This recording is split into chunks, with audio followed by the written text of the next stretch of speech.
என்னது பிள்ளையா குட்டியா ஒரு பிக்கல் பிடுங்கல் கிடையாது, சந்தோஷமா இருக்கிறீங்க, எந்த பிரச்சனையும் கிடையாது, எந்த வேலையும் கிடையாது, நினைச்ச நேரத்துக்கு சாப்பாடு, மணி அடிச்சா சாப்பாடு, சந்தோஷமா இருக்கீங்க அப்படின்னா. ஆனா எங்க இடத்துல இருந்து பார்க்கும்போது இங்க இருக்கிற வலிகள், வேதனைகள், பிரச்சனைகள் நமக்கு தெரியும். அப்போ இல்லறம் பெரிதா துறவரம் பெரிதா அப்படின்னா ரெண்டுமே கடவுளால் ஏற்படுத்தப்பட்டது.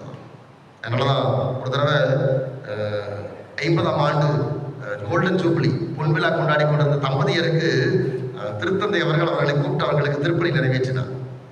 அப்படி நிறைவேற்றப்ப ஒரு தம்பதியை சொல்றாங்க, போப்பாண்டவர்கிட்ட, திருத்தந்தையே, ஆண்டவர் உங்களை தேர்ந்தெடுத்து ஒரு மேலான இடத்துல வச்சிருக்கிறார். உங்களுக்கு ஒரு குருவாக, ஒரு ஆயராக, ஒரு திருத்தந்தையாக கடவுளுக்கு பக்கத்துல நீங்க இருக்கிறீங்க. ஆனா எங்களை பாருங்க, நாங்க ஒரு பெரிய படுகொலையில் கிடக்கோம் அப்படின்னு நாங்க